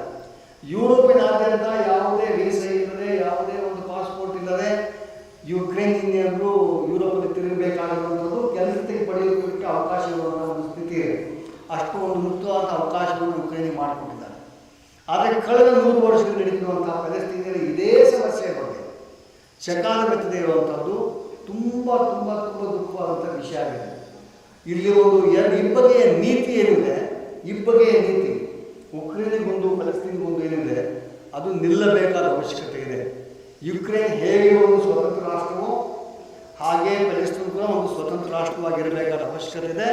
ಅದನ್ನು ಆ ಸರ್ಕಾರವನ್ನು ಮಾಡಿ ನಿಲ್ಲಿಸಬೇಕಾದಂತಹ ಜವಾಬ್ದಾರಿ ಅಂತಾರಾಷ್ಟ್ರೀಯ ಸಮುದಾಯಕ್ಕೆ. ಕಾರಣ ಇವತ್ತು ಇಸ್ರೇಲ್ ಪ್ಯಾಲೆಸ್ತೈನ್ ಸಮಯವನ್ನು ಹುಟ್ಟು ಹಾಕಿರೋದೇ ಒಂದು ಪ್ರಪಂಚದ ದೇಶಗಳು, ಅದು ಇಲ್ಲದ ದೇಶವನ್ನು ಹುಟ್ಟು ಹಾಕಿರುವಂಥ ನಮಗೆಲ್ಲರೂ ಗೊತ್ತಿರೋ ವಿಷಯ. ಇಸ್ರೇಲ್ ಅನ್ನೋ ದೇಶ 48ರ ಮುಂಚೆ ಇರಲಿಲ್ಲ. ಇಸ್ರೇಲ್ ಅನ್ನೋ ದೇಶವನ್ನು ಹುಟ್ಟು ಹಾಕಲಾಯಿತು. ಪ್ರಪಂಚದ ಬೇರೆ ಬೇರೆ ದೇಶಗಳಿಂದ ಯಹೂದಿಗಳನ್ನ ಕರೆತಂದು ಅಲ್ಲಿ ನಿವಸಿಸಲಾಯಿತು. ಇವತ್ತು ಆ ರೀತಿ ಒಂದು ಬ್ರಿಟಿಷ್ ಕಾಲದಲ್ಲಿ ಒಂದು ಜಾಗವನ್ನು ಮಾಡಿಕೊಟ್ಟು ಸೃಷ್ಟಿಸಿದಂಥ ಒಂದು ದೇಶ ಇವತ್ತು ದೇಶವೇ ನುಗ್ಗಿ ಹಾಕಿರುವಂಥದ್ದು. ಒಂದು ಜೋಮೋ ಕೆನ್ಯಾಟ ಅಂತೇಳಿ ಒಬ್ಬ ಆಫ್ರಿಕಾ ಕೆನ್ಯಾ ದೇಶ ಕೇಳಿದ್ರಲ್ಲ, ಕೆನ್ಯಾ ದೇಶ ಒಬ್ಬ ಆ ಸ್ವಾತಂತ್ರ್ಯ ಸಂಗ್ರಾಮಿ ಜೋಮೋ ಕೆನ್ಯಾಟನ ಹೆಸರಲ್ಲಿರುವಂಥ ದೇಶ. ಆ ಜೋಮೋ ಕೆನ್ಯಾಟನ ಒಂದು ಕಥೆ ಇದೆ, ಎಲಿಫೆಂಟ್ ಇನ್ ದ ರೂಮ್ ಅಂತೇಳಿ. ಅದರಲ್ಲಿ ಒಂದು ಕಾರಲ್ಲಿರುವಂಥ ಒಂದು ಆನೆ ಮನೆ ಅಂಚಲು ಮನೆ ಕಟ್ಕೊಂಡಿರ್ತಾನೆ ಬಡವ, ಅವನ ಮನೆಗೆ ತನ್ನ ಮಳೆ ನುಗ್ಗಿದ ಪ್ರಯತ್ನ ನನಗೆ ಉಳಿದ ಜಾಗ ಕೊಡು, ನನ್ನ ಚಿಕ್ಕ ಮನೆಯಲ್ಲಿ ಆನೆಗೆ ಜಾಗ ಇಲ್ಲ ಅಂತಂದಾಗ ನನಗೆ ಸೊಂಡಿಲಿಗೆ ಮಾತ್ರ ಅವಕಾಶ ಕೊಡು ಅಂತ ಹೇಳಿ ಒಳಗೆ ನುಗ್ಗಿ ನಂತರ ಅವನನ್ನು ಹೊರ ಹಾಕಿ ಗುಡಿಸಲನ್ನು ತಾನು ಆಯ್ಕೆ ಮಾಡ್ಕೊಳ್ತೆ. ಅದು ಕತೆ ಬೇರೆ ಮುಂದೆ ಬೇರೆ ಇರುತ್ತೆ. ಆದರೆ ಆ ಒಂದು ಸ್ಥಿತಿ ಏನಿದೆ ಅದು ಇವತ್ತು ಇಸ್ರೇಲ್ ಮಾಡಿರುವಂಥ ಒಂದು ಕಾರ್ಯಕ್ರಮ ಆಗಿದೆ. ಇವತ್ತು ಪ್ಯಾಲೆಸ್ತೈನ್ ಹೊರಗೆ ಹಾಕಿದೆ. ಪ್ಯಾಲೆಸ್ತೈನಲ್ಲಿ ಕೆಲವರಿಗೆ ಸಿಟ್ಟಿದೆ, ಆ ಒಂದು ಹೋರಾಟ ನಡೀತಾ ಇದ್ದಾರೆ. ಎಲ್ಲಿ ಒಂದು ರಾಜಕೀಯವಾಗಿ ಒಂದು ಅದಕ್ಕೆ ಸೊಲ್ಯೂಷನ್, ಅದಕ್ಕೊಂದು ನಿರ್ಧಾರ ಕಳ್ಕೊಳ್ಳಿಕ್ಕೆ ಸಮುದಾಯಗಳು ಸಹಾಯ ಮಾಡಿದ್ರು, ಅದನ್ನು ಬಂದೂಕನ್ನು ಕೈಗೆತ್ತಿಕೊಳ್ಳುವಂಥದ್ದು ನಾವು ಇತಿಹಾಸದ ಎಲ್ಲ ಕಡೆ ನೋಡಿದ್ದೀವಿ. ಕ್ಯೂಬಾದಲ್ಲಿ ನೋಡಿದ್ದೀವಿ, ಎಲ್ಲ ನಮ್ಮ ದೇಶನ ಮುದ್ಕೊಂಡು ಸುಭಾಷ್ ಚಂದ್ರ ಬೋಸ್ನ ಮುದ್ಕೊಂಡು ಪ್ರತಿಯೊಬ್ಬರು ನಾವು ನೋಡಿದ್ದೀವಿ. ಅವರೆಲ್ಲರೂ ಯಾವ ಟೆರರಿಸ್ಟ್ಗಳಲ್ಲ, ಅವರೆಲ್ಲರೂ ಕೂಡ ಜನರಿಗೆ ಹೋರಾಟ ಮಾಡ್ತಿರುವಂಥವ್ರು. ಯಾಸೆಲ್ಲ ಕೂಡ ಅಂಥವ್ರೆ. ಅಂಥ ಹೋರಾಟ ನಡೆದಲ್ಲಿ ಇವತ್ತು ಜನ ತಿರುಗೇಳುವಂಥ ಅವಕಾಶಗಳಿರುತ್ತದೆ. ತಿರುಗೇಳುವಂತಾಗ ಆ ವಿಷಯಕ್ಕೆ ಸಂಬಂಧಪಟ್ಟಿದ್ದು ರಾಜಕೀಯ ಒಂದು ನಿರ್ಧಾರವನ್ನು, ರಾಜಕೀಯ ಒಂದು ಸೊಲ್ಯೂಷನ್ ಹುಡುಕಬೇಕಾದ ಜವಾಬ್ದಾರಿ ಇರ್ತದೆ. ಅದನ್ನು ಮಾಡದೆ ಯುದ್ಧವನ್ನು ಪ್ರಾರಂಭಿಸಿ ತನ್ಮೂಲಕ ಇರುವ ಎಲ್ಲ ಜನರನ್ನು ಹೊರಹಾಕುವಂಥದ್ದು. ಇವತ್ತು ನಿಮಗೆ ಈ ಪ್ಯಾಲೆಸ್ತೈನ್ ಆಟಾನಮಸ್ ಕಲ್ಪನೆ ಹೆಂಗಿದೆ ಅಂತಂದರೆ ನಮಗೆ ಇವತ್ತು ಕೂತು ನಾವು ನೋಡೋದಿಲ್ಲ. ನಿಮಗೊಂದು ಸ್ಪಷ್ಟವಾಗಿ ಹೇಳಬೇಕು ಅಂತಂದರೆ, ನಿಮಗೆ ಬೆಂಗಳೂರು ಪ್ಯಾಲೆಸ್ತೈನ್ ಆದರೆ ರಾಮನಗರ ಇಸ್ರೇಲ್ ಮತ್ತು ಚನ್ನಪಟ್ಟಣ ಪ್ಯಾಲೆಸ್ತೈನ್, ಅದ ನಂತರ ಮಂಡ್ಯ ಇಸ್ರೇಲ್, ಅದಾದ್ಮೇಲೆ ಮೈಸೂರು ನಿಮಗೆ ಪ್ಯಾಲೆಸ್ತೈನ್. ಈ ರೀತಿ ಇರುವಂಥ ಒಂದು ತುಂಡು ಜಮೀನುಗಳ ಭಾಗವಾಗಿರುವಂಥ ಒಂದು ಪ್ಯಾಲೆಸ್ತೈನ್ ಇದೆ. ಒಬ್ಬ ಪ್ಯಾಲೆಸ್ತೈನಿ ಒಂದು ಊರಿಂದ ಇನ್ನೂರು ಹೋಗಬೇಕು ಅಂತಂದರೆ ಅವನು ಈ ಇಸ್ರೇಲ್ ಮೂಲಕ ಹೋಗಬೇಕಂತ ಒಂದು ಸ್ಥಿತಿ ಇದೆ. ತನ್ನ ನೆಲದಲ್ಲೇ ತಾನು ತಿರುಗಾಡೋ ಅವಕಾಶ ಇಲ್ಲಿರುವಂಥದ್ದು, ತನ್ನಲ್ಲೇ ತಾನು ಒಬ್ಬ ಕಳ್ಳನಂತೆ ಪ್ರಯಾಣ ಮಾಡಬೇಕಾಗಿರುವಂಥದ್ದು, ಪ್ರತಿಯೊಂದು ಕಡೆ ತನ್ನ ಒಂದು ಅಸ್ತಿತ್ವವನ್ನು ತೋರಿಸಬೇಕಾಗಿರುವಂಥದ್ದು, ಅದೆಷ್ಟು ಕಷ್ಟ ಆಗ್ತದೆ ನಮಗೆಲ್ಲರೂ ತಿಳ್ಕೊಳ್ಬೇಕಾದ ಅವಶ್ಯಕತೆ ಇದೆ. ಆ ಸಿಟ್ಟಲ್ಲಿ ಹೋರಾಟ ನಡೀತಾ ಇದೆ. ಆ ಒಂದು ವಿಷಯಕ್ಕೆ ಸಂಬಂಧಪಟ್ಟಿರುವಂಥ ಒಂದು ರಾಜಕೀಯ ಸೊಲ್ಯೂಷನ್ ಹುಡುಕಬೇಕಾದಂಥ ಜವಾಬ್ದಾರಿ ಇದೆ ಅಂತಾರಾಷ್ಟ್ರೀಯ ಸಮುದಾಯಕ್ಕೆ. ಭಾರತ ಯಾವತ್ತೂ ಪ್ಯಾಲೆಸ್ತೈನ್ ಜೊತೆಗಿದೆ, ಪ್ಯಾಲೆಸ್ತೈನ್ ಜೊತೆಯಾಗಿ ಇರಬೇಕಾದ ಅವಶ್ಯಕತೆ ಇದೆ. ಈ ರೀತಿಯಾದ ರಾಜಕೀಯ ನಿರ್ಧಾರವನ್ನು ಮಾಡಿ ಪ್ಯಾಲೆಸ್ತೈನ್ ಒಂದು ಹೊಸ ರಾಷ್ಟ್ರವನ್ನು ಕಟ್ಟಿಕೊಡುವಂತಹ ಜವಾಬ್ದಾರಿ ನಿಮ್ಮೆಲ್ಲರ ಮೇಲೆ ಇದೆ ಅಂತಾರಾಷ್ಟ್ರೀಯ ಮಟ್ಟದಲ್ಲಿ ನಾವು ತಿಳಿಸಬೇಕಾದ ಅವಶ್ಯಕತೆ ಇದೆ. ಎರಡನೇದಾಗಿ, ಈ ಯುದ್ಧ ಯಾವುದೇ ಕಾರಣಕ್ಕೂ ಮತ್ತೊಂದು ಕ್ಷಣ ನಡೆಯುವಂಥ ಅವಕಾಶ ಇಲ್ಲ. ಇವತ್ತೊಂದು ವಾರ್ ಕ್ರಿಮಿನಲ್ ಇಸ್ರೇಲ್ ಇವತ್ತೇನಿದೆ ಅದೊಂದು ವಾರ್ ಕ್ರಿಮಿನಲ್. ನೀವು ಇಂಥದ್ದೇ ಒಂದು ಯುದ್ಧ ಮಾಡಿದಾಗ ರುವಾಂಡದಲ್ಲಿರುವಂಥವ್ರನ್ನ ಜೈಲಿಗೆ ಹಾಕಲಾಗಿದೆ, ಜೀವಾದ ಶಿಕ್ಷೆ ಕೊಡಲಾಗಿದೆ. ಪ್ರತಿಯೊಂದು ದೇಶಗಳಲ್ಲೂ ಕೂಡ ಇಂಥ ಒಂದು ನಡೆದಂಥದ್ದು ಇಂಟರ್ನ್ಯಾಷನಲ್ ಕ್ರಿಮಿನಲ್ ಕೋರ್ಟ್ ಅಡಿಯಲ್ಲಿ, ಇಟ್ಸ್ ಇಂಟರ್ನ್ಯಾಷನಲ್ ಕ್ರೈಮ್. ಸೊ ಇಂಥ ಒಂದು ಸ್ಥಿತಿಯಲ್ಲಿರುವಂಥದ್ದು ಅಂತಾರಾಷ್ಟ್ರೀಯ ಸಮುದಾಯ ಇಸ್ರೇಲ್ ಇಮಿಡಿಯೇಟ್ ನಿಲ್ಲಿಸಬೇಕಾದ ಅವಶ್ಯಕತೆ ಇದೆ. ಅವರ ಮೇಲೆ ಕ್ರಮ ತೆಗೆದುಕೊಳ್ಳಬೇಕಾದ ಅವಶ್ಯಕತೆ ಇದೆ. ನಂತರ ಪ್ಯಾಲೆಸ್ತೈನರಿಗೆ ಒಂದು ಉಸಿರಾಡುವಂಥ ಅವಕಾಶ, ಅವರಿಗೊಂದು ಸ್ವತಂತ್ರವಾದ ದೇಶವನ್ನು ಕಟ್ಟಿಕೊಡಬೇಕಾದ ಅವಶ್ಯಕತೆ, ಯುದ್ಧವನ್ನು ತಕ್ಷಣ ನಿಲ್ಲಿಸಬೇಕಾಗಿದೆ. It's ಹ್ಯೂಮ್ಯಾನಿಟೇರಿಯನ್ crisis. ಇದಕ್ಕೆ ಯಾವುದೇ ರಾಷ್ಟ್ರವಾಗಲಿ ಜವಾಬ್ದಾರಿ ಆಗಿರಬೇಕಾಗ್ತದೆ ಜನರಿಗೆ ಸಂಬಂಧಪಟ್ಟಂತೆ. ಆ ಒಂದು ಜವಾಬ್ದಾರಿಯನ್ನು ತುಂಬ ಬೇಜವಾಬ್ದಾರಿ ನಡೆದುಕೊಂಡಂಥ ಇಸ್ರೇಲ್ ಮೇಲೆ ಕ್ರಮ ತೆಗೆದುಕೊಳ್ಳಬೇಕಾದ ಅವಶ್ಯಕತೆ ಇದೆ. ಎರಡೂ ಇದೆ. ಹಾಗಾಗಿ ಯುದ್ಧ ನಿಲ್ಲಬೇಕಾಗಿದೆ. ಯುದ್ಧ ನಿಲ್ಲಿಸಿ ಜನರನ್ನೇ ಒಂದು ಮಾತಿಗೆ, ಚರ್ಚೆಗೆ ಅವಕಾಶ ಮಾಡಿಕೊಡಬೇಕಾಗಿದೆ. ಮತ್ತು ಪ್ಯಾಲೆಸ್ತೈನಿಗೆ ತಮ್ಮದೇ ಆದಂಥ ಒಂದು ಸ್ವಾಯತ್ತವಾಗಿರುವಂಥ ಒಂದು ದೇಶವನ್ನು ಕಟ್ಟಿಕೊಳ್ಳಲು ಅವಕಾಶ ಮಾಡಿಕೊಡಬೇಕಾಗಿದೆ. ಇದು ತುಂಬ ಪ್ರಮುಖವಾದ ಡಿಮ್ಯಾಂಡ್. ಇವತ್ತಿನ ಯುದ್ಧದಿಂದ ಇದು ಮತ್ತೆ ಹೆಚ್ಚಿನ ಒತ್ತಾಯ ಮಾಡಿ ನಾವು ಮಾಡಬೇಕಂತ ಅವಶ್ಯಕತೆ ಹಿಂದೆಂದಿಗಿತ್ತು, ಇಂದಿಗಿದೆ. ಯುದ್ಧ ನಿಲ್ಲಲೇಬೇಕು, ಜನರ ಬದುಕು ಉಳಿಸಬೇಕು. Thank you.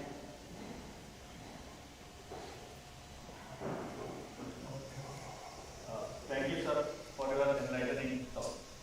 ಬರಲಿ ಸರ್ ಬರಲಿ. Now I request Janab Akbar Ali Saab, representing mass media, to speak.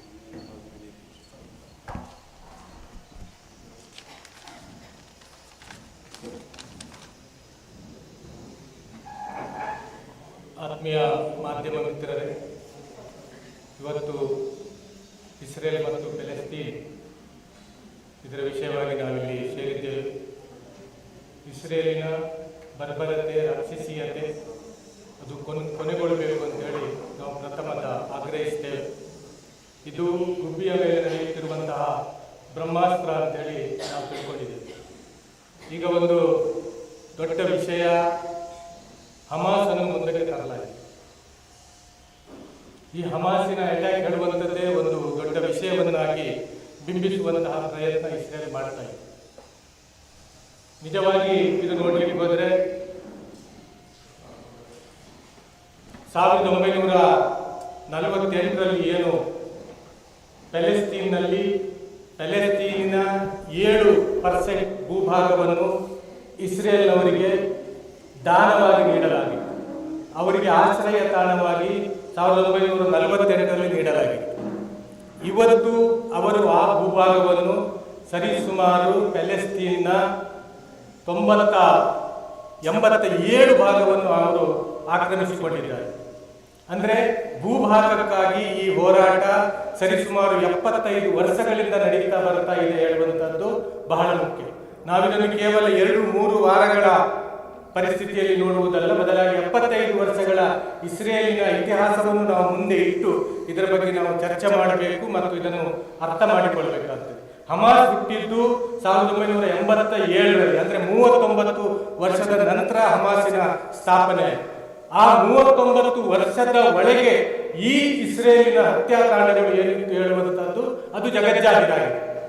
ಅವರು ಅಧಿಕಾರ ಉಳಿಸುವುದಕ್ಕಾಗಿ, ಭೂಮಿ ಕಬಳಿಸುವುದಕ್ಕಾಗಿ ಇಸ್ರೇಲ್ ಪ್ಯಾಲೆಸ್ತೀನ ಸಾಮಾನ್ಯ ಜನರ ಮೇಲೆ ಈ 75 ವರ್ಷಗಳ ನಿರಂತರ ಹೋರಾಟದಲ್ಲಿ ನಮಗೆ ಕಾಣಲಿಕ್ಕೆ ಸಿಗುವಂತಹ ಒಂದು ಗಮನಾರ್ಹ ವಿಷಯ ಏನು ಅಂತ ಹೇಳಿದ್ರೆ, ಅವರು ಬಾಂಬುಗಳನ್ನು ಹಾಕುವಾಗ ಇವರು ಹೋರಾಟ ಮಾಡಿದ್ದು ತಮ್ಮಲ್ಲಿರುವಂತಹ ಕಲ್ಲುಗಳನ್ನು ಎಸೆಯುವುದರ ಮೂಲಕ ಆ ಇಸ್ರೇಲಿನ ಸೇನೆಯನ್ನು ಎದುರಿಸಿದರು ಅಂತೇಳಿ ಇತಿಹಾಸ ದಾಖಲಿಸಿದೆ.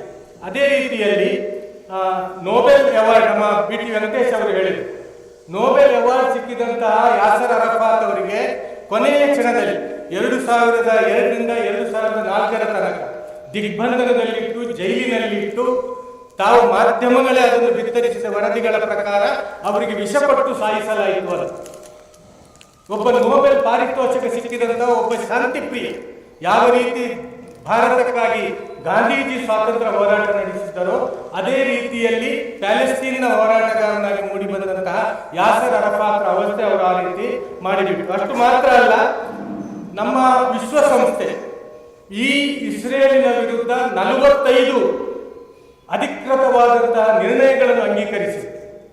ಇವತ್ತು ಆ ವಿಶ್ವಸಂಸ್ಥೆ ನಮ್ಮ ನೆಲಕ್ಕೆ ಬರಬಾರದು, ಅವರು ಕೇವಲ ಶಾಂತಿಯ ಒಂದು ವಿಷಯ ನಿನ್ನೆ ವಿಶ್ವಸಂಸ್ಥೆ ಹೇಳಿದ ಕಾರಣ ಅವರಿಗೆ ವೀಸಾ ನಾವು ರದ್ದು ಮಾಡುತ್ತೇವೆ ಹೇಳುವಂತಹ ಅಧಿಕೃತವಾದಂತಹ ವರದಿ ಇವತ್ತು ಇಸ್ರೇಲಿನದ್ದು ನಾವು ಪತ್ರಿಕೆಗಳಲ್ಲಿ ಕಂಡಿದ್ದೇವೆ. ಅಂದ್ರೆ ಎಷ್ಟು ದೊಡ್ಡ ಒಂದು ಅಧಿಕಾರದ ಮದ ಮತ್ತು ಎಷ್ಟು ದೊಡ್ಡ ಬರ್ಬರೇಯತೆ ಮತ್ತು ಎಷ್ಟು ದೊಡ್ಡ ಒಂದು ತಾನು ದೊಡ್ಡವನು ಹೇಳುವಂತಹ ಅಹಂಕಾರ ಇದೆಯಲ್ಲ, ಇದು ಮನುಷ್ಯನಿಗೆ ಬರಲಿಕ್ಕೆ ಸಾಧ್ಯ ಇಲ್ಲ. ಇದು ರಾಕ್ಷಸೀಯ ಕೃತ್ಯ ಅಂತೇಳಿ ನಾವು ಈ ಸಂದರ್ಭದಲ್ಲಿ ಬಣ್ಣಿಸಬೇಕಾಗ್ತದೆ. ಅದೇ ರೀತಿಯಲ್ಲಿ ಹಮಾಸ್ನ ಬಗ್ಗೆ CNN ಒಂದು ವರದಿ ಮಾಡಿತ್ತು, 40 ಬಾಲಕ ಬಾಲಕಿಯರ ಶಿರಚ್ಛೇದನ ಮಾಡಿತ್ತು ಅಂತ. ಇದನ್ನು ಅಮೆರಿಕದ ಅಧ್ಯಕ್ಷ ಬೈಡನ್ ಕೂಡ ತನ್ನ ಭಾಷಣದಲ್ಲಿ ಅದನ್ನು ಸಮರ್ಥಿಸಿದ್ದರು. ತದನಂತರ ಅದು ಸುಳ್ಳು ಅಂತ ಹೇಳಿ CNN ಇಡೀ ಜಗತ್ತಿನ ಮುಂದೆ ಕ್ಷಮೆ ಕೇಳಿದ್ದು ನಮಗೆ ಗೊತ್ತಿದೆ. ಇಂತಹ ಸುಳ್ಳುಗಳು ಇವತ್ತು ಈ ಸಂದರ್ಭದಲ್ಲಿ ಹಾರಾಡ್ತಾ ಇದೆ. ಸುಳ್ಳುಗಳೇ ಇವತ್ತು ಪವರ್ಫುಲ್ ಆಗಿದೆ. ಇವತ್ತು ಯಾವುದು ಪವರ್ಫುಲ್ ಅಂದ್ರೆ ಇವತ್ತು ಸುಳ್ಳುಗಳೇ ಪವರ್ಫುಲ್ ಆಗಿದೆ. ಆ ನಿಟ್ಟಿನಲ್ಲಿ ನಮ್ಮ ದೇಶವು ಕೂಡ ಮುತುವರ್ಜಿ ವಹಿಸುವಂತಹ ಅಗತ್ಯ ಇದೆ.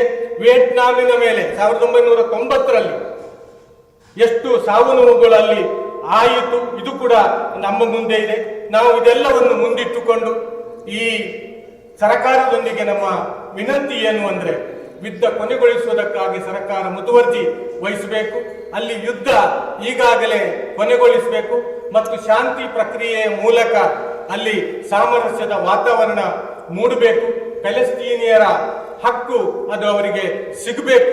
ಮತ್ತು ಇದು ಯುದ್ಧ ಅಲ್ಲ. ಯಾಕಂತಂದ್ರೆ ಯುದ್ಧ ಅಂದ್ರೆ ಎರಡು ಪ್ರಬಲ ಗುಂಪುಗಳು ಇರುತ್ತವೆ. ಇದು ಯುದ್ಧ ಖಂಡಿತ ಅಲ್ಲ. ಇದು ಅಮಾಯಕರ ಮೇಲೆ ನಡೆಯುವಂತಹ ಕೊಲೆ ಮತ್ತು ದೌರ್ಜನ್ಯ ಅಂತೇಳಿ ನಮ್ಮ ಸರ್ಕಾರ ಗಮನಿಸಬೇಕು. ಮತ್ತು ನಮ್ಮ ಸರ್ಕಾರ ಏನು ಇಲ್ಲಿಂದ ಆಹಾರ, ಔಷಧಿ, ಇತರ ಉಪಕರಣಗಳನ್ನು ಕಳುಹಿಸಿದೆ, ಅದು ಇನ್ನೂ ಹೆಚ್ಚಿನ ಮಟ್ಟದಲ್ಲಿ ಪ್ಯಾಲೆಸ್ತೀನಿಗೆ ರವಾನಿಸಬೇಕು. ಮತ್ತು ಮಾನ್ಯ ಪ್ರಧಾನಮಂತ್ರಿಗಳು, ನಮ್ಮ ರಾಷ್ಟ್ರೀಯ ಅಧ್ಯಕ್ಷರು ಕೂಡ ಇದರಲ್ಲಿ ಮುಂದೆ ಬಂದು ಪ್ಯಾಲೆಸ್ತೀನ್ನಲ್ಲಿ ಪುನಃ ಶಾಂತಿ ಲಭಿಸುವಂತ ಅವರು ದಾಪುಗಾಲು ಹಾಕಬೇಕು. ಮಾತುಕತೆಗೆ ಮುಂದಾಗಲಿಕ್ಕೆ ಇಬ್ಬರಿಗೂ ಕೂಡ ಮನವೊಲಿಸಬೇಕು ಅಂತೇಳಿ ಈ ಸಂದರ್ಭದಲ್ಲಿ ನಾವು ಅವರನ್ನು ಕೂಡ ಕೇಳಿಕೊಳ್ತಾ ಇದ್ದೇವೆ.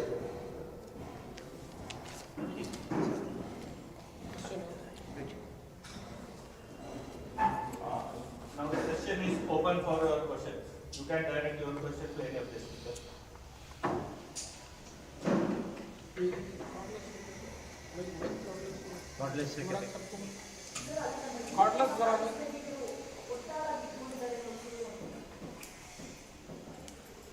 ಏನ್ ಮೇಡಮ್?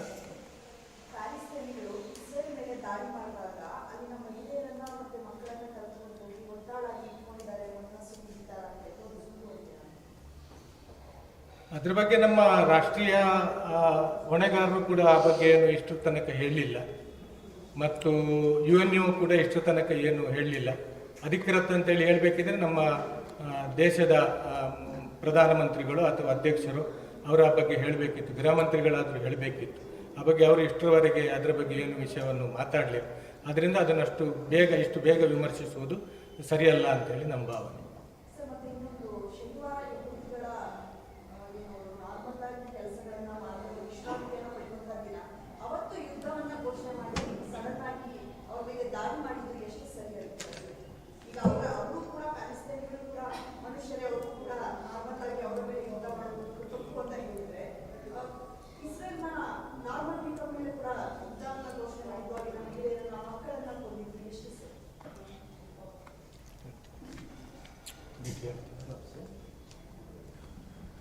ಪ್ರಪಂಚದ ಯಾವುದೇ ಒಂದು ಇದರಲ್ಲಿ ಮಕ್ಕಳ ಮತ್ತು ಮಹಿಳೆಯರ ಮೇಲೆ ಆಗುವಂತಹ ಅಟ್ಯಾಕ್ ಸಮರ್ಥಿಸಿಕೊಳ್ಳಲಾಗುವುದಿಲ್ಲ, ಅದು ಸ್ಪಷ್ಟ.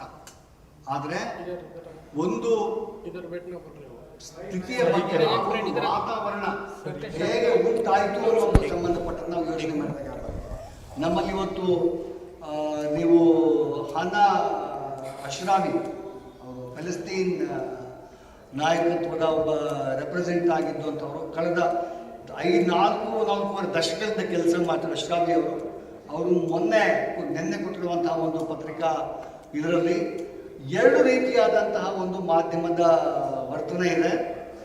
ಒಂದು ಇಸ್ರೇಲ್ ಪರವಾದಂತಹ ವರ್ತನೆ, ಇನ್ನ ಒಂದು ಪ್ಯಾಲೆಸ್ತೀನ್ ವಿರುದ್ಧವಾಗಿರುವಂತಹ ವರ್ತನೆ ಆಗಿದೆ.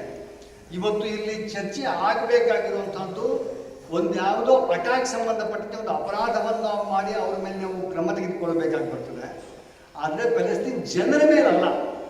ಹಮಾಸ್ ಏನಾದರೂ ಅಂತ ಒಂದು ಕಾರ್ಯಕ್ರಮ ಮಾಡಿದಲ್ಲಿ, ಹಮಾಸ್ ಮಹಿಳೆಯರ ಮೇಲೆ ಮಕ್ಕಳ ಮೇಲೆ ಅಟ್ಯಾಕ್ ಮಾಡಿದಲ್ಲಿ ಅವರ ಮೇಲೆ ಕ್ರಮವನ್ನು ತೆಗೆದುಕೊಳ್ಳುವಂಥ ಅಧಿಕಾರ ಯಾವುದೇ ಸಂಬಂಧಪಟ್ಟಂತಿದ್ದರೆ ಆ ಮಕ್ಕಳ ಮೇಲೆ ಆಗಿರೋದು ಅಪರಾಧಿಕವಾಗಿದ್ದರೆ ಕ್ರಮ ತೆಗೆದುಕೊಳ್ಬೇಕಾಗಿ ಬರ್ತದೆ.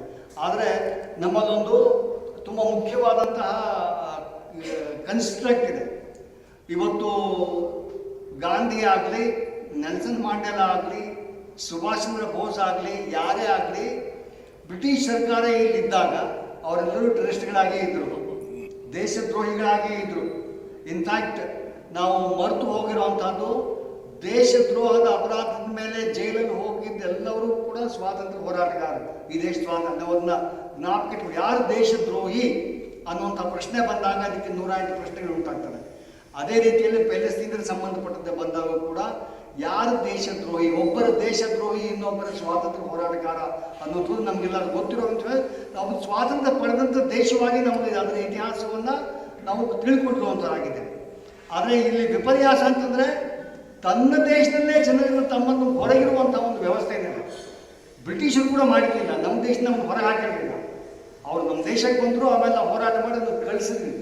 ಆದರೆ ಇಲ್ಲಿ ಆಗ್ತಿರೋ ಜೊತೆ ಏನು ಅಂತಂದರೆ ಇಸ್ರೇಲ್ ಹೊರಗಿನಿಂದ ಬಂದಂಥ ಇಸ್ರೇಲಿಗಳು ಅಲ್ಲಿದ್ದಂಥ ಸಾವಿರಾರು ವರ್ಷದ ವಾಸವಾಗಿರುವಂತಹ ಪಲಸ್ತೀನರನ್ನ ದೇಶದಿಂದ ಹೊರಗಟ್ಟಿದ್ದಾರೆ. 6 ಕೋಟಿ ಜನರನ್ನ ಹೊರಗಟ್ಟಿದ್ದಾರೆ. ಇದು ಇಂದು ನಿಲ್ಲಬೇಕಾದ ಅವಶ್ಯಕತೆ. ಸೊ ಹಾಗಾಗಿ ನಾವು ಇವತ್ತು ನೀವು ಹೇಳೋ ಪ್ರಶ್ನೆ ಪ್ರಕಾರ ಅದನ್ನ ಐಸೋಲೇಷನ್ ಮಾಡಲಾಗ್ತಾ ಇದೆ. ಮೊದಲನೇದಾಗಿ ಇದು ಪ್ರತೀಕಾರಕ್ಕಲ್ಲ. ಇದು ಯಾವುದಾದ್ರೂ ನಿಮಗೆ ತಪ್ಪು ಅಂತಿದ್ರೆ ಕ್ರಮ ತೆಗೆದುಕೊಳ್ಬೇಕಾಗ್ಬರ್ತದೆ. ಕ್ರಮ ಯಾರ ಮೇಲೆ ತೆಗೆದುಕೊಳ್ಬೇಕಾಗ್ಬರ್ತದೆ, ಯಾವ ವ್ಯಕ್ತಿಗಳ ಮೇಲೆ ತೆಗೆದುಕೊಳ್ಬೇಕಾಗ್ಬರ್ತದೆ. ಅದನ್ನು ಬಿಟ್ಟು ನೀವು ಅತ್ಯಂತ ನೆಮ್ಮದಿಯ ಚಿಕ್ಕ ಬಡಜೀವನ ನಡೆಸ್ತಿರುವಂಥ ಆಡಿನ ಜನ, ಗಾಜಾ ಸ್ಟ್ರಿಪ್ನ ಆಡಿನ ಜನ, ಅವ್ರ ಮೇಲೆ ನೀವು ಸಾವಿರಾರು ಮಂದಿಯನ್ನು, ಅಲ್ಲಿರೋ ಆಸ್ಪತ್ರೆಗಳನ್ನು, ಚರ್ಚ್ಗಳನ್ನು, ಮಸೀದಿಗಳನ್ನು, ಶಾಲೆಗಳನ್ನು, ಮನೆಗಳನ್ನು ಬಾಂಬ್ ಹಾಕ್ತೀರಿ ಅಂತಂದರೆ ಇದು ಯಾವ ರೀತಿಯಾದಂತಹ ಒಂದು ಕ್ರಮ? ಈ ಕ್ರಮ ನಿಲ್ಲಬೇಕು. ಜನಾಂಗ ದ್ವೇಷದ ಒಂದು ಕ್ರಮವಾಗಿದೆ. ಇದು ಜನಾಂಗ ದ್ವೇಷದ ಕ್ರಮ. ಇಸ್ರೇಲ್ ಸಂಬಂಧಪಟ್ಟಂತೆ ಇದಕ್ಕೂ ಮುಂಚೆ ಕಳೆದ 6 ತಿಂಗಳ ಹಿಂದೆ ನಿಮಗೆ ಇಸ್ರೇಲ್ ಅಪಾರ್ಥೈಡ್ ಇನ್ ಇಸ್ರೇಲ್ ಒಂದು ಯುನೈಟೆಡ್ ನೇಷನ್ನ ಮತ್ತು ಎಲ್ಲ ಕಡೆಯಿಂದ ಇರುವಂತಹ ಒಂದು ರಿಪೋರ್ಟ್ಗಳು ಬರಲಾಗಿತ್ತು.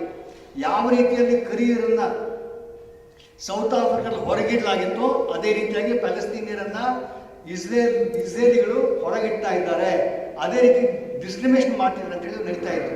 ಇವತ್ತು ಪ್ಯಾಲೆಸ್ತೀನ ಸಿಕ್ಕಿದೆ ಅಂತಂದ್ರೆ ಅವರ ದೇಶದಲ್ಲಿ ಅವರನ್ನು ಹೊರಗೆ ಹಾಕಲಾಗ್ತಾ ಇದೆ. ಅದು ನಮ್ಮಲ್ಲಿ ತುಂಬ ಗಮನವಿಡಬೇಕಾದ ಅವಶ್ಯಕತೆ ಇದೆ. ಇವತ್ತು ಹಮಾಸ್ ಹುಟ್ಟಲಿಕ್ಕೆ ಕಾರಣ ಕೂಡ ಅದೇ. ಏಕೆಂತಂದ್ರೆ ಒಂದು ರಾಜಕೀಯವಾಗಿ ಒಂದು ನಿರ್ಧಾರ ಮಾಡಲಿಕ್ಕೆ ಇಸ್ರೇಲ್ ಒಪ್ಪದೇ ಇರೋದ್ರಿಂದ ಇವತ್ತಿಗೂ ಕೂಡ ಜನರನ್ನ ತಳ್ಳಿ ತನ್ನ ವಿಸ್ತೀರ್ಣವನ್ನು ಬೆಳೆಸ್ಕೊಳ್ತಾ ಇರೋದ್ರಿಂದ ಇವತ್ತು ಜನರಿಗೆ ಸಿಕ್ಕಿದೆ. ಆ ಹೋರಾಟ ಮಾಡ್ತಿದ್ದಾರೆ. ಇನ್ಫ್ಯಾಕ್ಟ್ ಅಕ್ಬರ್ ಹೇಳಿದಾಗೆ ಕಳೆದ 50 ವರ್ಷ ಬರೀ ಕಲ್ಲಿಂದ ಹೊಡಿತಾ ಇದ್ರು, ಅವರು ಗನ್ನಿಂದ ಕೊಲ್ತಾ ಇದ್ರು.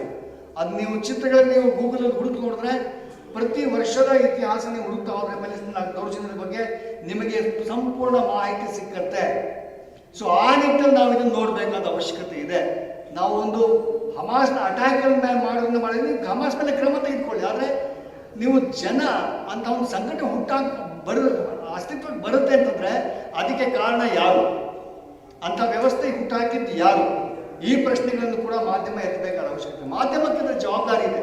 ಇನ್ಫ್ಯಾಕ್ಟ್ ಅಂತಾರಾಷ್ಟ್ರೀಯ ಮಾಧ್ಯಮ ಪ್ಯಾಲೆಸ್ತೀನ್ ಹೋರಾಟಕ್ಕೆ ಸಂಬಂಧಪಟ್ಟಂತೆ ಕಳೆದ ದಶಕಗಳಲ್ಲಿ ನಿಂತಿರೋದ್ರಿಂದ ಕಾರಣವಾಗಿ ಆ ಹೋರಾಟಕ್ಕೆ ಒಂದಿಷ್ಟು ಬೆಂಬಲ ಇದೆ. ಐ ಥಿಂಕ್ ಆ ಬೆಂಬಲ ಇಂದಿಗೂ ನಿಲ್ಲಬೇಕಾಗಿದೆ, ಬೆಳಿಬೇಕಾಗಿದೆ. ಈ ಚರ್ಚೆಯಲ್ಲಿ ಮಾತಾಡಬೇಕಾದ್ರೆ ಈ ಪ್ರಶ್ನೆಗಳನ್ನು ಕೇಳಬೇಕಾದ ಜವಾಬ್ದಾರಿ ಮಾಧ್ಯಮಕ್ಕೂ ಇದೆ. ಹಾಗಾಗಿ ಇವತ್ತು ಈ ಅಟ್ಯಾಕ್ ಏನಿದೆ ಜನಾಂಗದ ಮೇಲೆ ಜನಾಂಗ ದ್ವೇಷದ ಕಾರ್ಯಕ್ರಮ ಏನಿದೆ ಅದನ್ನು ನಿಲ್ಲಲೇಬೇಕಾದ ಅವಶ್ಯಕತೆ ಇದೆ. ನಾಳೆ ಇವತ್ತು ನಾವು ನಿಮಗೆ ಅಪಾರ್ಧಿ ಇತಿಹಾಸ ಗೊತ್ತಿರೋರಿಗೂ ತಿಳಿದಂತಹ ವಿಷಯ, ಕರಿಯರನ್ನು ಬಹುಸಂಖ್ಯಾತ ಕರಿಯರನ್ನು ಆಫ್ರಿಕಾದಲ್ಲಿ ಕೆಲವು ಊರುಗಳಲ್ಲಿ ಜೈಲಿನಲ್ಲಿಟ್ಟಂತೆ ಇಡಲಾಗಿತ್ತು. ಇವತ್ತು ನಿಮಗೆ ಎಂಟೈರ್ ಗಾಜಾ ಏನಿದೆ ಅದೊಂದು ಓಪನ್ ಏರ್ ಜೈಲು. ಅಲ್ಲಿಂದ ಆಚೆ ಬರಲಿಕ್ಕೆ ಯಾವುದೇ ಒಬ್ಬ ಪ್ಯಾಲೆಸ್ತೀನಿಗೆ ಅವಕಾಶ ಇಲ್ಲ. ಎಲ್ಲಿಗೂ ಹೋಗ್ಲಿಕ್ಕೆ ಅವಕಾಶ ಇಲ್ಲ. ಎಲ್ಲೂ ಹೋಗೋಕ್ಕೆ ಪ್ರಯತ್ನ ಮಾಡಿ ಗುಂಡಿಟ್ಟು ಕೊಲ್ಲಾಗ್ತದೆ ಅಂತ ಒಂದು ವ್ಯವಸ್ಥೆಯಲ್ಲಿ ಹುಟ್ಟಾಕಿದೆ. ಸೊ ಆ ವಾತಾವರಣ ಬದಲಾಗಬೇಕಾದ ಅವಶ್ಯಕತೆ ಇದೆ. ಗಾಜಾದವರೆಗೆ ಮಿಕ್ಕ ಪ್ಯಾಲೆಸ್ತೀನ್ ಭಾಗಕ್ಕೆ ಹೋಗ್ಲಿಕ್ಕೆ ಅವಕಾಶ ಇಲ್ಲ. ಇವತ್ತು ನಿಮ್ಗೆ ಇದ್ರ ಬಗ್ಗೆ ಹೆಚ್ಚಿನ ತಿಳಿದುಕೊಳ್ಬೇಕಾದ ಅವಶ್ಯಕತೆ ಇದೆ ಮತ್ತು ಇದ್ರ ಬಗ್ಗೆ ಹೆಚ್ಚಿನ ರೀತಿಯಲ್ಲಿ ಬರೀಬೇಕಾದ ಅವಶ್ಯಕತೆ ಇದೆ ಅಂತ ಕೆಲಸವನ್ನು ಮಾಧ್ಯಮ ಮಾಡಬೇಕಾದ ಜವಾಬ್ದಾರಿ ನಮಗೆ. ಥ್ಯಾಂಕ್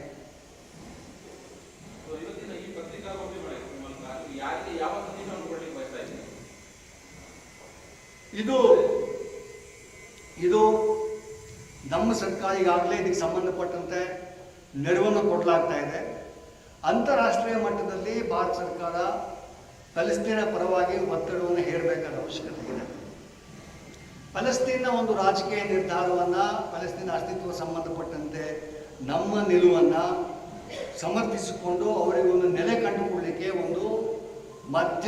ಮಧ್ಯಪ್ರವೇಶ ಮಾಡಬೇಕಾದ ಅವಶ್ಯಕತೆ ಇದೆ. ರಾಜಕೀಯವಾಗಿ ಅಂತ ಸ್ಥಿತಿ ಮತ್ತು ಆ ರೀತಿ ಮುತ್ಸದ್ದಿತನ ಭಾಳ ತೋರಿಸಬೇಕಾದ ಅವಶ್ಯಕತೆ ಇದೆ. ನೆರವಿನ ಜೊತೆಗೆ ಅಂತ ಮುತ್ಸದ್ದಿತಕ್ಕಾಗಿ ನಾವು ಇವತ್ತು ಕಾಯ್ತಾ ಇದ್ದೀವಿ, ದೇಶಕ್ಕೆ ಕಾಯ್ತಾ ಇದ್ದೀವಿ. ಅಂತ ಮುತ್ಸದ್ದಿನ ತೋರಿಸಿ ಪ್ಯಾಲೆಸ್ತೀನ್ ರಾಷ್ಟ್ರವಾಗಿ ರೂಪುಗೊಳ್ಳಲಿಕ್ಕೆ ಭಾರತ ಮಾಡಲಿಕ್ಕೆ ಸಾಧ್ಯ ಆಗಿದೆ. ಭಾರತ ಇವತ್ತು ಪ್ರಬಲವಾದ ರಾಷ್ಟ್ರವಾಗಿ ಬೆಳೀತಾ ಇರೋದ್ರಿಂದ ಇಂಥ ಡಿಮ್ಯಾಂಡನ್ನು ಮಾಡಲಿಕ್ಕೆ ಸಾಧ್ಯ ಆಗ್ತದೆ. ಮತ್ತು ಈ ಒಂದು ಯುದ್ಧ ವಿರಾಮವನ್ನು ಈ ಒಂದು ರೀತಿಯಲ್ಲಿ ನಡೆತಿರುವಂಥ ಒಂದು ಏನು ದೌರ್ಜನ್ಯ ಇದೆ ಅದು ನಿಲ್ಲಿಸಲಿಕ್ಕೆ ಭಾರತ ಇಸ್ರೇಲ್ಗೆ ಹೇಳಬೇಕಾದ ಅವಶ್ಯಕತೆ. ಏಕೆಂತಂದರೆ ಭಾರತ ಇಸ್ರೇಲಿನ ದೊಡ್ಡ ವಹಿವಾಟುದಾರ ಕೂಡ, ಇಸ್ರೇಲ್ ಜೊತೆಗೆ ದೊಡ್ಡ ಮಟ್ಟದ ವಹಿವಾಟನ್ನು ಕೂಡ ಮಾಡಲಾಗ್ತಾ ಇದೆ. ಆದ ಕಾರಣ ಇಸ್ರೇಲಿಗೆ ನಾವು ಇಂಥ ಒಂದು ಸ್ಥಿತಿಯಿಂದ ನಾವು ಪ್ಯಾಲೆಸ್ತೀನ್ ಪರವಾಗಿಯೂ ಕೂಡ ನಾವು ನಿಲುವನ್ನು ದಶಕಗಳಿಂದ ಇಟ್ಟಿರುವುದರಿಂದ ಪ್ಯಾಲೆಸ್ತೀನ ಪರವಾಗಿ ಜನಾಂಗದ ಸ್ವಾಯತ್ತತೆಯ ನಿರ್ಣಯದ ಅಧಿಕಾರ ಸ್ವಯಂ ನಿರ್ಣಯದ ಅಧಿಕಾರ ಏನಿದೆ ಯಾರು ಪ್ಯಾಲೆಸ್ತೀನಿಯರಿಗೆ ಅದನ್ನು ಕಟ್ಟಿಕೊಡ್ಬೇಕಾದ ಜವಾಬ್ದಾರಿ ನಮಗೆಲ್ಲರಿಗಿದೆ. ನಮ್ಮ ಈ ವಿಷಯಕ್ಕೆ ಸಂಬಂಧಪಟ್ಟಂತೆ ಸ್ಪಷ್ಟ ನಿಲುವು ಭಾರತದ ಯಾವತ್ತೂ ಇದೆ. ಅದನ್ನು ಒತ್ತಾಯಿಸಿ ಇಸ್ರೇಲ್ ಒತ್ತಡ ತರಬೇಕಾಗಿರುವಂಥದ್ದು ಅಂತಾರಾಷ್ಟ್ರೀಯ ಒಂದು ವಿಶ್ವಸಂಸ್ಥೆಯಿಂದಾಗಲಿ ಮತ್ತು G20 ಮೂಲಕವಾಗಲಿ ಇವತ್ತು ನಾವು ಎಲ್ಲ ರೀತಿಯಲ್ಲಿ ನಾವು ಬೆಳೆದಿರುವಂಥ ಸ್ಥಿತಿಯಲ್ಲಿ ಆ ಒತ್ತಡವನ್ನು ಇಸ್ರೇಲ್ ಮೇಲೆ ಹೇರಿ ಇಲ್ಲಿ ಒಂದು ಸ್ವಯಂ ನಿರ್ಣಯ ಅಧಿಕಾರವನ್ನು ಕೊಡಿಸಿಕೊಡಬೇಕಾದ ಜವಾಬ್ದಾರಿ ರಾಜಕೀಯವಾಗಿ ಭಾರತದ ಮೇಲೆ ಇದೆ. ಭಾರತದ ಮುತ್ಸದ್ದಿತನದಿಂದ ಅದನ್ನು ಸಾಧ್ಯವಾಗಲು ಸಾಧ್ಯ ಆಗ್ತದೆ ಅನ್ನೋ ರೀತಿಯಲ್ಲಿ ನಾವು ಇವತ್ತು ಭಾರತದ ಮೇಲೆ ನಮ್ಮ ದೇಶದ ಮೇಲೆ ನಮಗೆ ಅಂತ ಒಂದು ಕೆಲಸ ಮಾಡಿ ಒಂದು ಪ್ಯಾಲೆಸ್ತೀನಿಗೆ ಒಂದು ಸ್ವಯಂ ನಿರ್ಣಯ ಅಧಿಕಾರದಲ್ಲಿ ಮಾಡಿ ಕೊಡಬೇಕಾದ ಜವಾಬ್ದಾರಿಯನ್ನು ನೀವು ನೆನಪಿಸ್ತಾ ಅದನ್ನ ನಮ್ಮಲ್ಲಿ ನೆರವು ಕೊಡ್ತಾ ಇದ್ದೀವಿ. ಖಂಡಿತವಾಗಿ ನಾವು ಯಾವತ್ತೂ ನೆರವು ಕೊಡ್ತಾ ಇದ್ದೀವಿ, ಯಾವತ್ತೂ ಕೊಟ್ಟಿದ್ದೀವಿ ಕೂಡ, ಇವತ್ತೊಂದಲ್ಲ ಯಾವತ್ತು ದಶಕಗಳಿಂದ ಪ್ಯಾಲೆಸ್ತೀನ್ ನಾವು ನೆರವನ್ನು ಕೊಟ್ಟಿದ್ದೀವಿ. ಈಗ ಅವರಿಗೆ ಒಂದು ಸ್ವಯಂ ನಿರ್ಣಯ ಅಧಿಕಾರಕ್ಕೆ ಸಂಬಂಧಪಟ್ಟಂತೆ ಅಂತಾರಾಷ್ಟ್ರೀಯ ಮಟ್ಟದಲ್ಲಿ ಒತ್ತಡವನ್ನು ಹೇಳಿ ತಮ್ಮ ಮುತ್ಸದ್ದಿತನದಿಂದ ಮಾಡಿಕೊಳ್ಳಿಕ್ಕೆ ಸಾಧ್ಯ ಆದರೆ ಅದೊಂದು ಭಾರತಕ್ಕೆ ದೊಡ್ಡ ಹೆಸರಾಗಲಿಕ್ಕೆ ಅವಕಾಶ ಕೊಡಿಯೋ ಇದೆ. ಅದಕ್ಕೆ ಆ ನಿಟ್ಟಲ್ಲಿ ನಡಿಬೇಕಾದ ಅವಶ್ಯಕತೆ. ಈ ಪತ್ರಿಕಾ ಒಂದು ಮಾಡಿರುವಂಥದ್ದು ಸಭೆ ಮಾಡಿರುವಂಥದ್ದು ಆ ಕಾರಣದ ಒಂದು ಉದ್ದೇಶವಾಗಿ ಕೂಡ. Thank you. UN Secretary General United Nations Salar Daily ಅವರು ನೇತೃತ್ವ ವಹಿಸಿದ್ದಾರೆ. Even he has said that the attack of Hamas has not happened in vacuum. ಇದಕ್ಕೊಂದು ಇತಿಹಾಸ ಇದೆ. ಅಕ್ಟೋಬರ್ 7 ಇದ್ದರೆ ಇದನ್ನು ನೋಡುವುದಲ್ಲ. ಇಡೀ 75 ವರ್ಷದಿಂದ ಏನು ನಡೆದಿದೆಯೋ, ಏನು ಅನಾಹುತಗಳು ಜರುಗಿದೆಯೋ, ಎಂತಹ ಒಂದು the worst kind of occupation in capital words, that is the cause, that is the root problem. Resistance is not the problem. There might have been some indiscretions as you mentioned. We certainly oppose any civilian casualties or any injustice to civilians on either side, but there is no comparison. This is 1,000 times bigger picture what Israel is presenting, and this has gone on for such a long time.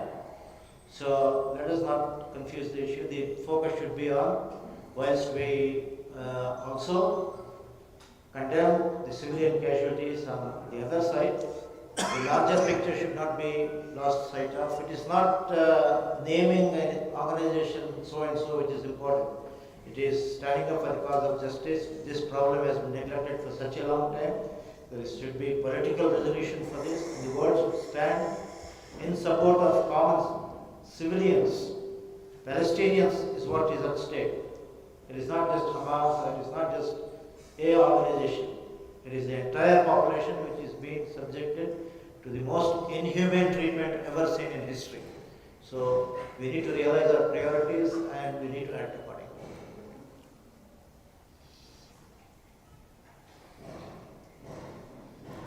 So far what we have done so far, because it's been from a long time, so far what all has been taken? I mean, understand solidarity, prayer, survey, but at the same time, technically what has been done so far? No, it is an unfortunate commentary that UN has passed resolutions several times, scores of resolutions condemning what Israel is doing and asking for international law to be respected and asking Israel to go back to the boundaries pre-1967. But unfortunately, nothing much has happened. Oppressor continues to continue with its policy of continuous expansion and settlements, right? Day in and day out. So this public opinion should build up. People should exert pressure on their governments, and as has been said, the permanent solution is to find a state for the Palestinians. So ಆ ದಿಶೆಯಲ್ಲಿ ಎಲ್ಲರೂ ಪ್ರಯತ್ನ ಮಾಡಬೇಕಾಗಿದೆ. Public opinion ಅನ್ನು mobilise ಮಾಡಬೇಕಾಗಿದೆ. ನಾವು ಒತ್ತಡವನ್ನು ಹೇರಬೇಕಾಗಿದೆ, and we should make sure that this happens. So normal public opinion, when we try to raise a public opinion, with their details. I get you. Yeah. I can get you. Tell me. I mean, as you mentioned, like, we need to raise public opinions. How it happens is by protest and all that. When people are trying to protest in favor of anything, but they are thinking. It's a responsibility of any civil society to raise its voice. It's absolutely essential. Whether violence happens in a particular place or whether the state opposes it, but it's needed that voice of the people need to be heard. That's something which is the case. Now the question here is whether it is question of Manipur, whether it is question of Palestine, any of these are crises that have been created by the state. It's a crisis that's created by the state. And here in this particular case, it's a crisis created by the state of Israel. It is necessary and it needs to be made accountable for the same. There is a need. And it's need that international community speak in terms of that. There is a need that there is a political resolution to this kind of crisis that we are facing. That's essential part of it. Two, that as we have been part of this movement for so many years and we have been espousing the cause of Palestine. So you understand that India has been always been espousing the cause of the Palestinians and also an independent Palestine state. It's a very strange country that it was in existence, somebody else came into the place as a small colony. And today they have occupied the entire space and made the original inhabitants run away from their own state. And they kept them in as the rest of them as prisoners within its states with little or no civil rights are concerned. You should understand that a good reading of the situation in Palestine would go to show they have little or no civil rights at all. They don't have a right of a citizen, the kind of rights that we have. So such is the situation, and therefore there is a need. The kind of anger, the kind of resistance that happens from Palestine is because of the continued violence of decades over them. And every effort that was made to get into a political resolution, whether it was the PLO or any other kind of entities, that has been sabotaged by Israel for the last 60 years. It's the reality. Whether there's 15 days war in Gaza and other areas which occupied these spaces, or other parts, northern part of Palestine, as it was occupied and became virtually colonies of Israelis were settled, that are being settled even as on this day, pushing the Palestinians out of their own land. I think this is a reality which have been witnesses to it. There is hell amount of material available for you to understand what exactly the kind of violence that they have been subjected to over the decades. I think there is resistance. It is responsibility of the international community to address the same and ensure that the violence should stop. This is not a war. There is nothing called war between Palestine and Israel. Palestine does not have an army. It has got nothing. Zero. Except some population. Israeli army is the army of Palestine too. You should understand that. So in the construct of the word which is being employed as war, itself demonstrates that it's being presenting Palestinians as an adversary against whom the act is being done. That's something that is absolutely false, wrong, and it should stop. I think Western media is doing this kind of practices. In fact, when we are talking in terms of the instance, they take of number of persons being kidnapped, they're held hostage is one of the arguments that's being done. So many people have been killed in this particular end from Israel is also being sent down. We have come across, these are not information that have been come out and specifically accepted by anybody out there. Neither the international community talks in terms of. Media has been talking on these particular accident concepts, and we also seen these kind of things having happened earlier in the history too. The construct of weapons of mass destruction in Iraq, we are aware of that particular thing. The weapons of mass destruction never existed in Iraq, but we had US attacked Iraq and 20 years of occupation and destruction of the country that has taken place, which is a situation which we see.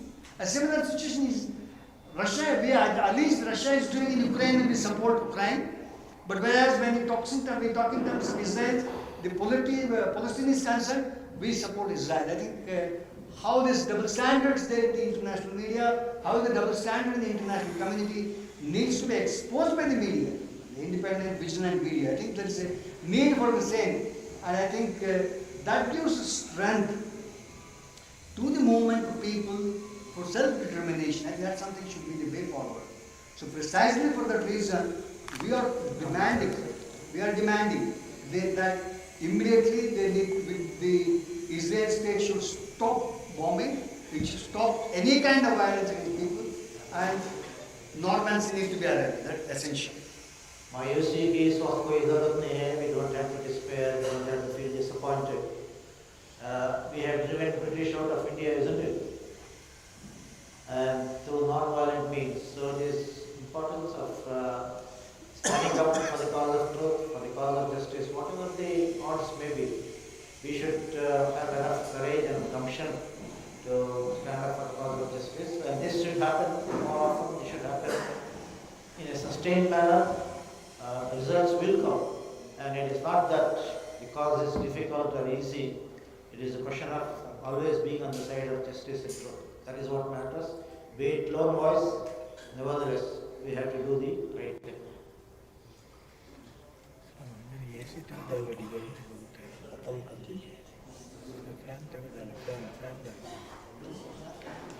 Thank you for your we have arranged lunch for you. Let us have lunch together. We can discuss any more thing, or you want to take individual bites. Yes, sir.